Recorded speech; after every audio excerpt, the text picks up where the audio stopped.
রাধে রাধে বন্ধুরা, কেমন আছে সবাই? আশা করি সবাই খুব ভালো আছো আর অনেক অনেক সুস্থ আছো। আমার নতুন একটি ব্লগে তোমাদের আবার সবাইকে স্বাগতম। দেখতেই পাচ্ছ বিছানার অবস্থা, সারাক্ষণ এই বিছানা দিয়ে এরকমভাবে গড়াগড়ি চলতেই থাকে। কতক্ষণ বিছানা গুছিয়ে রাখবো বলো? এই খেলনা আছে তো, তারপর যদি ঝুলিয়ে রাখি তো সেটা হবে না, ওর কাছে দিতে হবে, না হলে খেলা হবে না। তো কী আর করবো, ঠিক আছে এই ঝোলাচ্ছি। আবার নিচে নামিয়ে দিচ্ছি। প্রচণ্ড হারে বৃষ্টি হচ্ছে, মানে একটানা বৃষ্টি হচ্ছে, বৃষ্টি কমার কোনো নামই নেই। তো যাই হোক, কী আর করবো, মানে বৃষ্টির মধ্যে ভালোও লাগছে না, কি করি। তো ভাবলাম তাহলে চলো আজকে একটা অন্য কিছু খাওয়া যাক। তো ফ্রিজে গিয়ে দেখি চিকেন আছে, তো সেই জন্য ভাবলাম চলো তাহলে এবার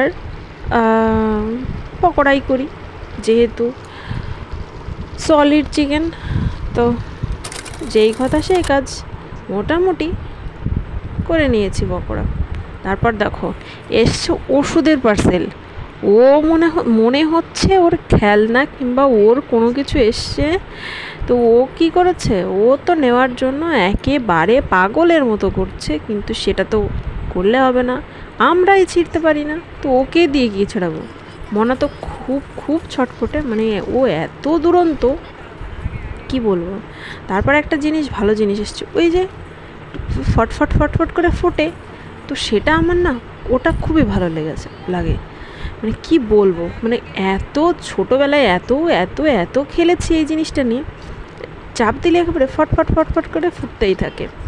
তো জয়শ্রী বলছে মামি এটা আমি নেবো। আমি বললাম ঠিক আছে, তার আগে ওষুধটা দেখে নিই ঠিকঠাক আছে নাকি। আবার বলে দিই এটা হচ্ছে কিন্তু বাবার ওষুধ, তো বাবার জন্য অর্ডার করা ছিল। তো অর্ডার করা ছিল অনেক কদিন, এবার আস্তে আস্তে একটু লেট হয়ে গেল, কি জানি কি হয়েছিল। তো যাই হোক, এবার সেকেন্ড প্যাকেটটা খুলতে গেলাম। সেকেন্ড প্যাকেটটা খুলতে গিয়ে তিনজনে আমরা হিমশিম খেয়ে যাচ্ছি, ওই যে মানে খুলতেই পারছি না, সবাই মিলে একেবারে হন্তদন্ত হয়ে খুলছি, ও কীভাবে খুলবো। তারপর দেখো আমার মনার কাজ দেখো, ও তো মনে হচ্ছে একাই 100 করবে, মানে ওর নেওয়ার একমাত্র উদ্দেশ্য হচ্ছে নিয়ে মুখে দেবে, এটাই হচ্ছে ওর উদ্দেশ্য। ওর সমস্ত কিছু মানে যা হাতের কাছে পায়, এখন একটাই ভয়, যা হাতের কাছে পায় সেটাই ও মুখে দেবে, না দিলে এত রাগ। ও তারপরে আবার ওর কুষ্টি করা হয়ে গেছে, কুষ্টি বিচার করে রেখেছি।